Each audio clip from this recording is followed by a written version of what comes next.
ہم میں سے کتنے لوگ ہیں، میں اپنے آپ سے بھی مخاطب ہوں، کہ جن کا قرآن رمضان کے بعد کھلا ہو کہ سورہ یاسین پڑھ لو جان آرام سے نکلے گی؟ نہیں میرے بھائی، جو جان اندر ہے وہ آرام سے رہے، اس کے لیے پڑھنے کی فکر کریں۔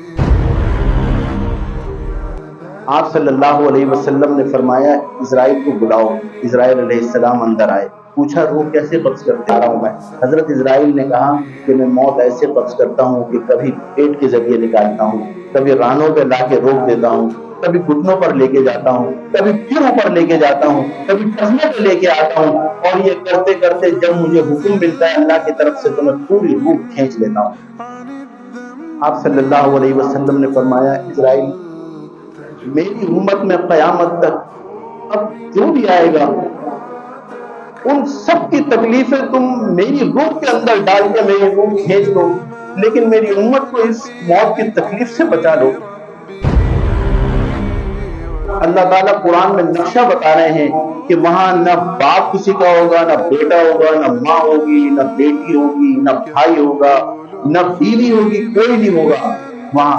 اس جگہ پر بھی جو ہستی ساتھ دے گی وہ رسول اللہ صلی اللہ علیہ وسلم ہے، اور ہم ان کے ساتھ کتنی بے وفائی کر رہے ہیں۔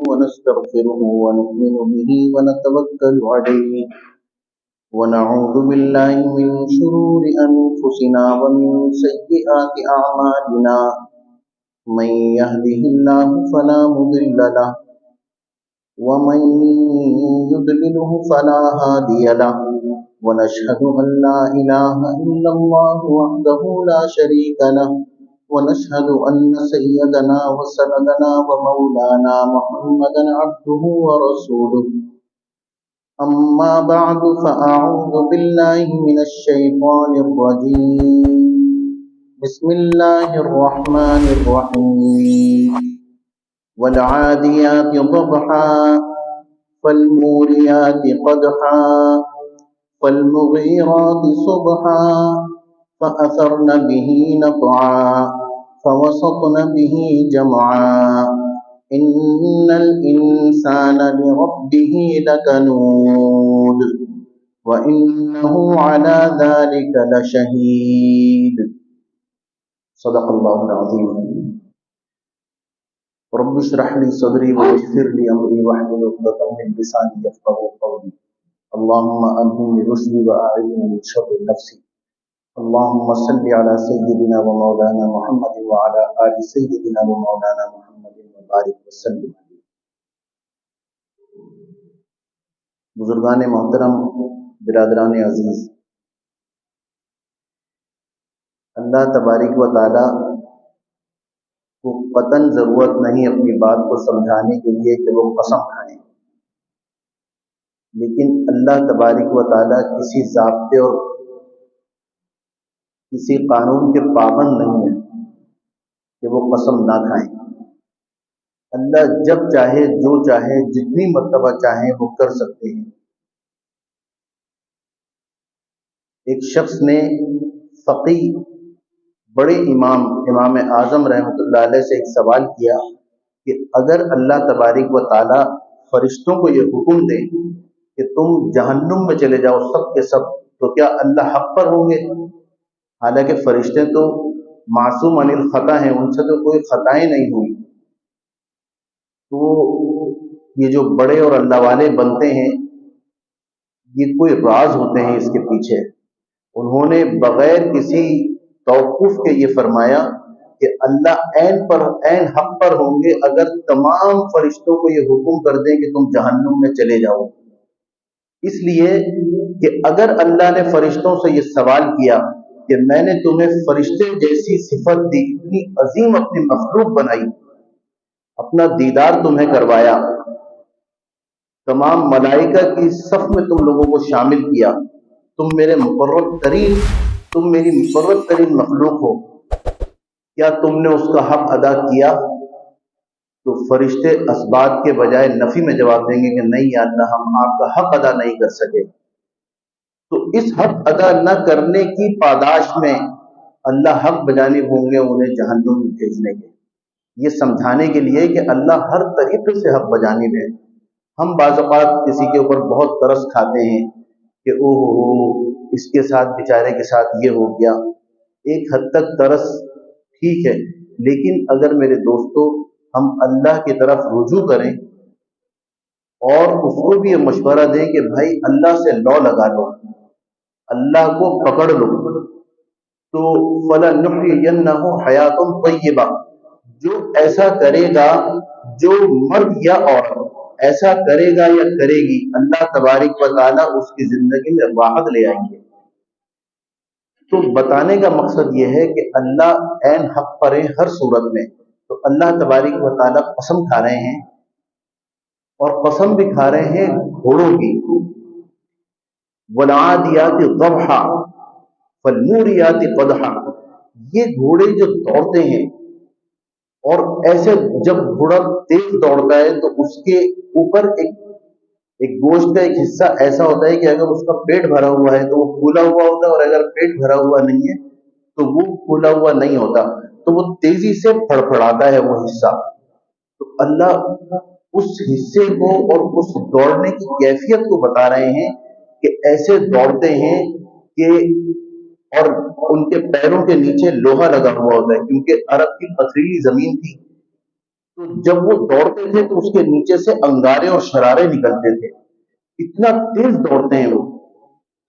और एक वक्त ऐसा आता है, हालांकि अब अल्लाह कह रहे हैं कि वो धूल उड़ती है, सुबह को हमला करने जाते हैं, धूल उड़ती है, चिंगारी निकलती है उनके पैरों से। धूल उड़ने का मतलब ये है, ये बताना है मकसूद यहाँ कि सुबह को जो वक्त होता है उसमें शबनम गिरी हुई होती है और उसमें इतनी धूल मट्टी नहीं होती, लेकिन उनकी दौड़ की तेजी की वजह से वो मट्टी उड़ती है, धूल उड़ती है। अल्लाह बताना चाह रहे हैं कितनी तेजी के साथ वो दौड़ते हैं, और वो दौड़ते क्यों हैं? इसलिए कि उनका जो मालिक है उसका ये हुक्म है कि इस खेमे के अंदर या इस बस्ती पर हमला करना है। तो जानवरों में भी दो जानवर ऐसे हैं, वैसे तो अल्लाह ने हर जानवर पे कोई ना कोई खुसूसियत रखी, लेकिन दो जानवर ऐसे हैं वो अकल के एतबार से भी तेज हैं, एक कुत्ता और दूसरा घोड़ा। इसीलिए घोड़े को आलाते जंग में शुमार किया जाता है। तो वो अक्लमंद होने के बावजूद, चूंकि उसके जो उसका मालिक है, उसका पालने वाला है, उसने उसे हुक्म दिया है कि तुम्हें हमला करना है, और वो गर्दन झुका के उस बस्ती के ऊपर हमला कर देता है। उसको ये फिक्र नहीं होती कि उसकी टांग टूटेगी, उसके सर पे चोट आएगी, हालांकि वो अक्लमंद है, यानी उसको थोड़ी बहुत अकल रखता है कि यहाँ अगर मैं जाऊंगा तो मुझे नुकसान होगा, लेकिन चूंकि उसके मालिक का ये हुक्म है कि इस बस्ती पर हमला करना है, और वो उसमें घुस जाता है। आगे अल्लाह फरमा रहे हैं, इन्नल इंसाना लिरब्बिही लकनून, लेकिन इंसान को देखो, हालांकि वो उसका पैदा करने वाला नहीं है, उसका मालिक उसको सिर्फ चारा देता है, चारा भी उसने पैदा नहीं किया, और चारा भी वो अपनी मर्जी से देता है। लेकिन इंसान जो अपनी मर्जी से सब कुछ खाता पीता है, पहनता ओढ़ता है, इसको भी तो ये सोचना चाहिए कि उसका एक रब है, एक खालिक है, एक मालिक है, उसने कुछ हुक्म दिया है। तो अल्लाह कह रहे हैं जो मेरा हुक्म नहीं मानते, अपनी मर्जी से जिंदगी गुजार रहे हैं, उनसे बेहतर तो ये घोड़ा है जो अपने मालिक की मर्जी के ऊपर चलता है। और अगर फिर किसी को ये शक हो कि ये क्या बात हुई कि मैं तो नाशुक्रा नहीं हूं, इन्नल इंसान लिरब्बिही लकनूत व इन्नहु अला ज़ालिका लशहीद, तो इंसान को चाहिए कि वो अपने गिरेबान में खुद झांक कर देखे कि वो कितना नाशुक्रा है, यानी तुम खुद अपने गवाह हो। इन्नल इंसान लिरब्बिही लकनूत व इन्नहु अला ज़ालिका लशहीद, तुम खुद गवाह हो, तुम शहादत दोगे, अपने गिरेबानों में झांको कि तुम नाशुक्रे हो या नहीं। और मिन हैसुल कौम, मेरे दोस्तों, अगर हम देखें, अच्छी बातें करना जाहिर है सब जानते हैं, मैं भी मिंबर पे बैठकर अच्छी बातें कर लेता हूं, लेकिन हमें अपनी जिंदगियों में झांकना पड़ेगा, हमें देखना पड़ेगा कि कहाँ ذرا سی कोई तकलीफ होती है तो हम ये सोचते हैं कि क्या हम ही इस तकलीफ के लिए रह गए थे, अरे ये हमारे ऊपर से मुसीबत तो हटती ही नहीं है। और चंद चंद परेशानियां हैं, चंद परेशानियां, उन परेशानियों में जैसे मिसाल के तौर पे रिस्क की तंगी है, अल्लाह ताला इस तंगी से महफूज रखे। घरेलू कोई परेशानी है, ये चंद तंगियां हैं। अब इसमें करना ये चाहिए कि अल्लाह तबारिक व ताला की इससे दौ लगानी चाहिए, रुजू इल्लल्लाह, इन औलिया इल्लल मुत्तकून, अल्लाह के दोस्त वो हैं जो मुत्तकी हैं। और तकवे का मायने है कफ़ुन नफ्स अनिल हवा, तुम्हारी जो नियत, जो भी तुम्हारी तबीयत में है वो अल्लाह के हुक्म के ताबे हो जाए, अपने हवा और हविस की ताबे ना हो कि मेरा तो ये जी चाह रहा था। दीन इस्लाम में जी चाहना कुछ नहीं है। किसका जी चाहता है फजर में उठने का, किसका दिल चाहता है पूरा दिन रोजा रखने का, खाने पीने का दिल चाहता है, किसका दिल चाहता है नजरों की हिफाजत करने का, किसका दिल चाहता है हाथों की हिफाजत करने का, दिल किसी का नहीं चाहता, लेकिन पाबंद किया हुआ है हमें। मैंने अर्ज किया था कि आप किसी से कहें कलमा पढ़ लो, ला इलाहा इल्लल्लाह मुहम्मद रसूलुल्लाह, ये कलमा पढ़ लिया। हम ज्यादा अक्लमंद हैं, अरब अक्लमंद नहीं थे, वो बड़े शायरों में थे, ऐसे ऐसे अक्लमंद थे कि एक एक नशिस्त में कई कई अशआर फिलवदी वहां कह दिया करते थे। ये भी पढ़ ले कलमा। तो किसी ने पूछा अखनस बिन शुरैम से कि ये बताओ कि तुम कलमा क्यों नहीं पढ़ते। और इसी तरह का सवाल एक अबू जहल से भी था। अखनस बिन शुरैम ने कहा कि मैं कलमा तो पढ़ लूं, लेकिन ये जो कलमे की दावत है ना, ये फिर जिंदगी मेरी नहीं रहेगी। ये बस, ये तो कलमा पढ़ लिया तो अब पाबंद हो गए। एक साहब को खवातीन में रहने का शौक था, तो इस्लाम लाने के बाद उनसे आप सल्लल्लाहु अलैहि वसल्लम ने पूछा कि तुम्हारे उन गिट्टियों का क्या हुआ जो खवातीन के साथ बैठ के सुलझाया करते थे। तो इन्होंने जवाब दिया कि उसे फ़क़य्यदहुल इस्लाम, उसको तो इस्लाम ने कैद कर दिया, उस मेरी जो तबीयत थी उसको इस्लाम ने कैद कर दिया। तो मेरे दोस्तों, इस्लाम ने हमें कैद किया हुआ है, शुतर बेमहार नहीं रखा हुआ। इसीलिए औकात पर नमाज फर्ज की गई है कि अगर अपनी मर्जी होती तो चाहे जिस वक्त जो नमाज पढ़ लेते, अभी भी करते हैं कि असर का वक्त करीब है, जोहर का वक्त जा रहा है, अब पढ़ लो जल्दी से, और ये वक्त भी निकल गया तो सिर्फ फर्ज पढ़ लो। वो जो तबीयत में बेचैनी होती है कि ये मेरी नमाज निकल रही है, उससे तबीयत बेचैन और परेशान हो जाए, वो कैफियत नहीं है। अल्लाह तबारिक व ताला ने रसूलुल्लाह सल्लल्लाहु अलैहि वसल्लम को जो मुअज्जज़ात अता फरमाए, उनमें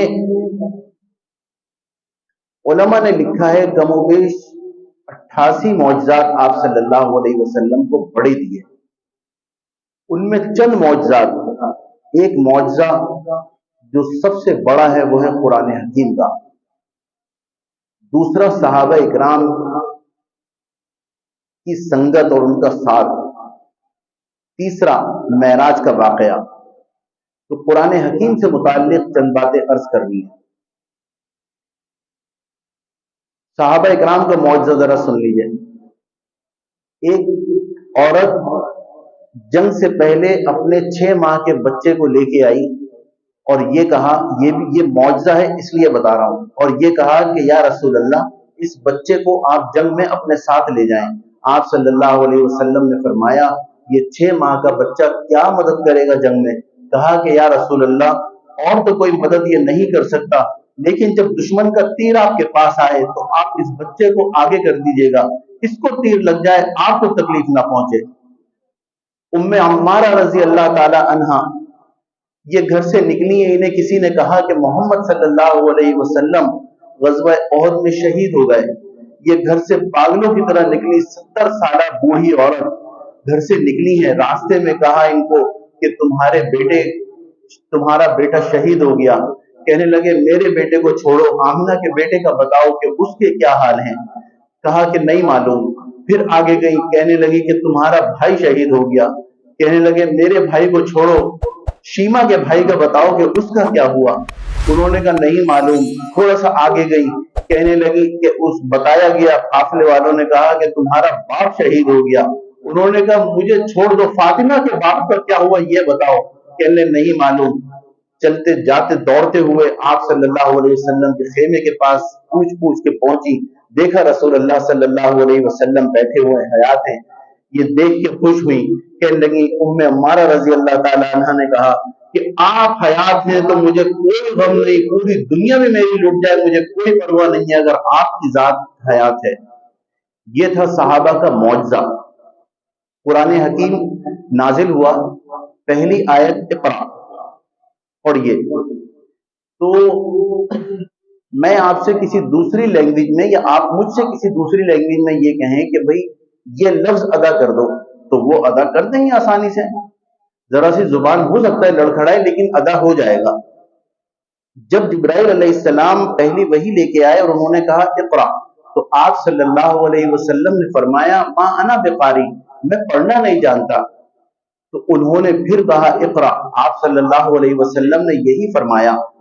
अरबी दान थे, इक़रा अरबी का लफ्ज है, वो कह रहे थे इक़रा, आप सल्लल्लाहु अलैहि वसल्लम फरमा देते कि इक़रा, इसमें क्या मुश्किल थी।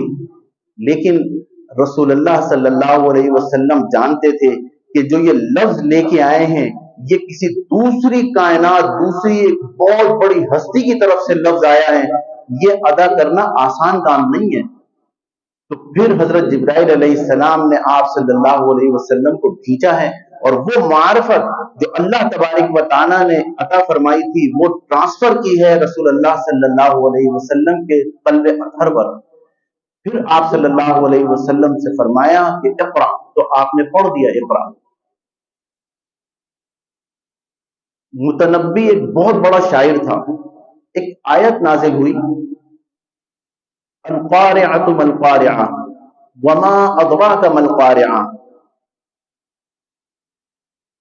खड़खड़ाने वाली, कैसी खड़खड़ाने वाली। अब अल्लाह कह रहे हैं पहले कहा खड़खड़ाने वाली, फिर कहा कैसे खड़खड़ाने वाली, और तीसरी बात अल्लाह ने फरमाई वमा अदराका मल क़ारिअह, सबका इल्म रद्द करके अल्लाह ने फेंका और ये कहा तुम्हें क्या मालूम ये खड़खड़ाने वाली है क्या। यानी तुम पता कर भी नहीं सकते हो ये खड़खड़ाने वाली क्या चीज है। मुतनब्बी बैठा हुआ था, ये आयत जब नाजिल हुई लोगों ने कहा कि ये आयत नाजिल हुई, तो उसने फौरन कहा कि ये कौन सी बड़ी बात है। अबू जहल ने कहा इसके तकरार में कुछ ला सकते हो। कहने लगा हाँ, अल्फील मलफील वमा अदराका मलफील, हाथी, क्या हाथी, तुम्हें क्या मालूम, तुम्हें पता हो ही नहीं सकता हाथी क्या है। तो वहां एक बैठा हुआ था सरदार, उसने फौरन कहा, कहने लगा आरिफु मुज्तमा हादा हुवल फील, पूरी दुनिया जानती है ये हाथी है, तू क्या बता रहा है। सब जानते हैं ये हाथी है, कोई नई बात लेके आ। उसने कहा वल्लाहि हादा मा हुआ कलामुल बशर, अल्लाह की कसम ये कलाम है ही नहीं इंसान का, मैं क्या इसकी तकरार में लेके आऊं। सूरत नाजिल हुई 19 हरूफ की, इन्ना अअतैनाकल कौसर, ये लिख कर लगा दी और चैलेंज कर दिया। 6 महीने के बाद एक शायर आया, उसने आगे लिखा मा हादा कलामुल बशर, ये कलाम इंसान का नहीं है, वो कोई उसके तोड़ नहीं ला सका। फिर एक और शायर को बुलाया गया, वो आया, उसने पूरा पढ़ा, उसने ये लिखा कि मा हाजा कौलुल बशर वलाकिन आखिर कलामी कौलुल बशर, ये जो 3 आयतें शुरू की हैं ये इंसान का कलाम नहीं है, लेकिन ये जो आखिरी आयत है, हालांकि उसको नहीं बताया गया था कि किसी ने लिखा है, उसने कहा ये अल्लाह की आयत नहीं है, ये इंसान का है। लेकिन आखिरी जो आयत है, ये आखिरी कलाम जो है ये इंसान का कलाम है। तो अल्लाह के कलाम की तासीर कुछ और है। अल्लाह तबारक व तआला ने, देखें विरासत तकसीम होती है, किसी के हिस्से में कुछ आता है, किसी के हिस्से में कुछ आता है, उसको आदमी संभाल के रखता है। कहीं आपने देखा होगा ये क्या चीज है, कहने लगे ये हमारे दादा की निशानी है, ये मुझे उन्होंने ये तरके में मुझे मिली थी, یہ ترکہ ہوتا ہے، یہ دیا جاتا ہے، یہ جب بڑھ جاتا ہے تو اس کی لوگ حفاظت کرتے ہیں، حفاظت کرنے والے جو محبت جتنی کرے گا وہ اس کی اتنی حفاظت کرے گا، چاہے خراب بھی ہو جائے لیکن رکھے گا کہ نہیں نہیں یہ میرے فلاں کی نشانی ہے۔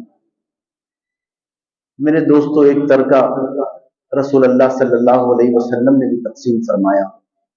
آپ سے پوچھا گیا کہ کیا چھوڑ کے جا رہے ہیں آپ، تو آپ نے جواب دیا کہ قرآن اور میری سنت، یہ دو چیزیں چھوڑ کے جا رہے ہیں۔ اب یہ دو ترکے ہیں ہمارے پاس، جس کو جتنی محبت ہوگی وہ ان ترکوں کی اتنی حفاظت کرے گا۔ اور اس کی حفاظت کیا ہے؟ اس کی حفاظت اس کا پڑھنا اور اس کے اوپر عمل کرنا۔ میں دو تین چیزوں کے اوپر سب سے زیادہ زور دیا کرتا ہوں۔ ایک، ایمان کی حفاظت کرنا، دوسری سنت کے اوپر مر مٹ جانے کا عہد کرنا، رسول اللہ صلی اللہ علیہ وسلم سے محبت، تیسرا قرآن پڑھنا، اور چوتھا کثرت سے شکر ادا کرنا۔ یہ ساری چیزیں انسان کو کہیں سے کہیں لے جا سکتی ہیں۔ آج یہ تہیہ کر کے اٹھیں کہ یا اللہ یہ سارے کام کریں گے۔ ہم میں سے کتنے لوگ ہیں، میں اپنے آپ سے بھی مخاطب ہوں، کہ جن کا قرآن رمضان کے بعد کھلا ہو، زندگی گزارنے، زندگی کو آسانیاں دینے کی کتاب تھی، ہم نے صرف اس کو موت کے لیے آسانی کی کتاب سمجھ لیا کہ سورہ یاسین پڑھ لو جان آرام سے نکلے گی۔ نہیں میرے بھائی، جو جان اندر ہے وہ آرام سے رہے، اس کے لیے پڑھنے کی فکر کریں، قرآن حکیم سے دل لگانا۔ اللہ تبارک و تعالیٰ کی باتیں کچھ نہیں کر سکتے تو ہر بات میں ماشاءاللہ، سبحان اللہ، الحمدللہ یہ تو کہہ دیں۔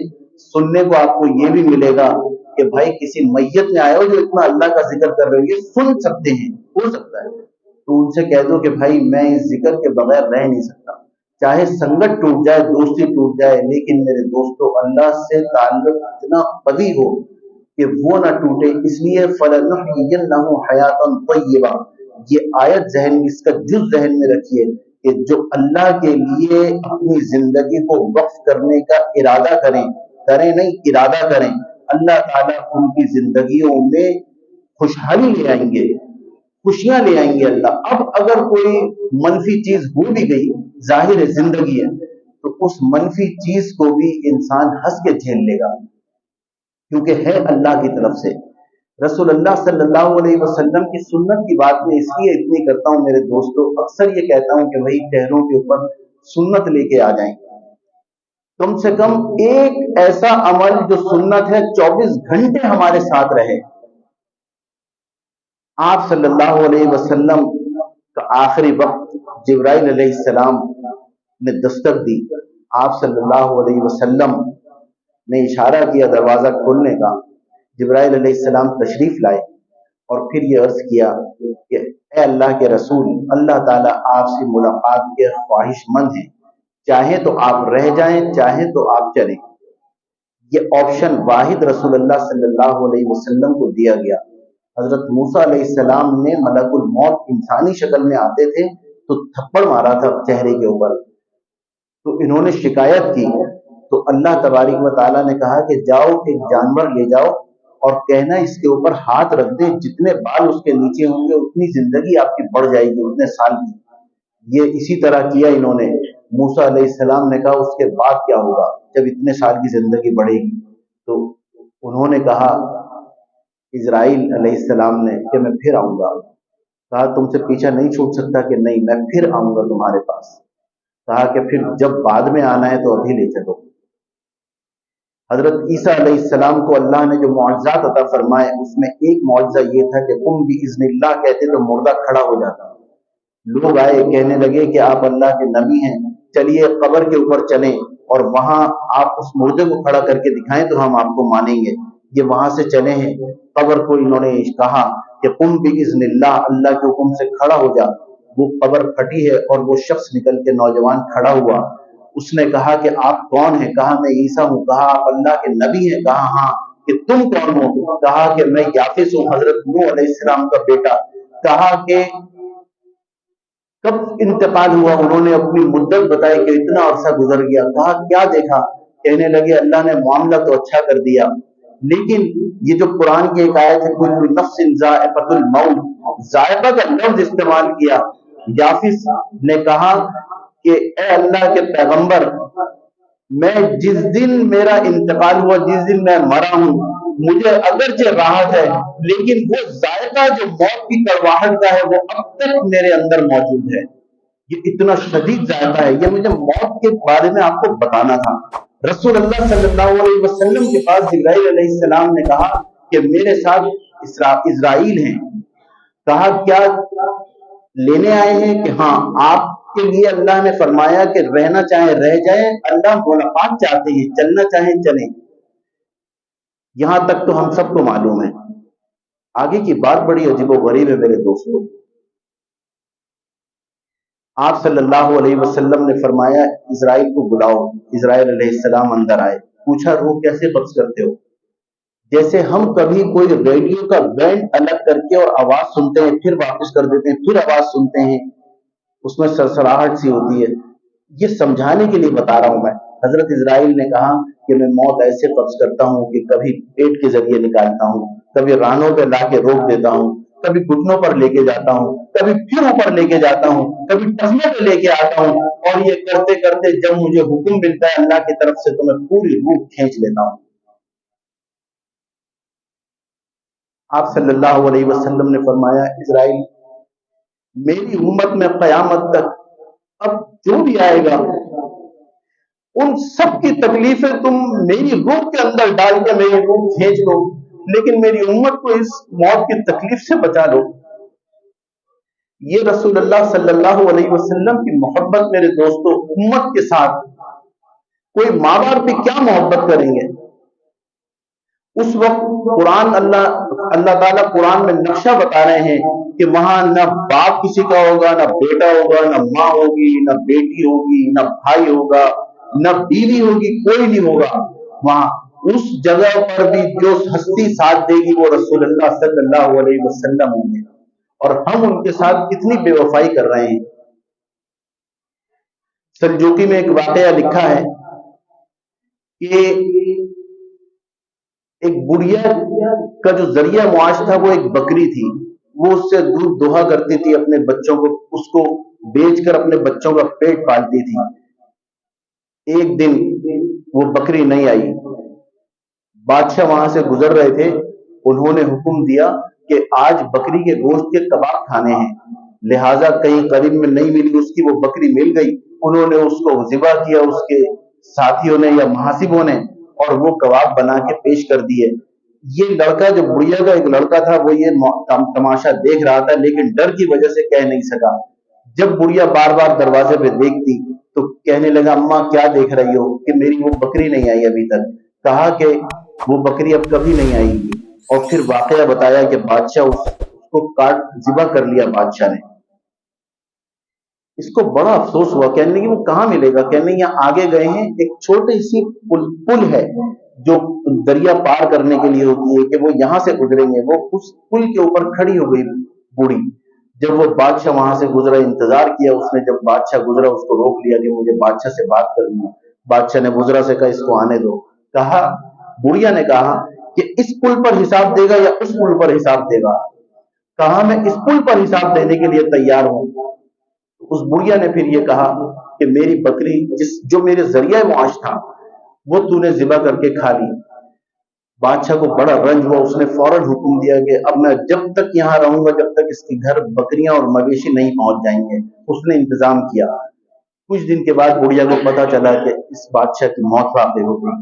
پوچھتی پوچھتی اس کی قبر پہ پہنچی اور یہ کہا کہ اے اللہ، جس وقت میں بے یار و مددگار تھی، بے آسرا تھی، اس نے میری مدد کی، آج جتنی میں بے آسرا تھی اس سے کہیں زیادہ یہ بے آسرا ہے، اے اللہ آپ اس کی مدد آج کر دیں۔ کچھ دن کے بعد ابو ذرا نے خواب میں دیکھا، پوچھا کہ تیرا بادشاہ تم تو کامیاب ہو گئے؟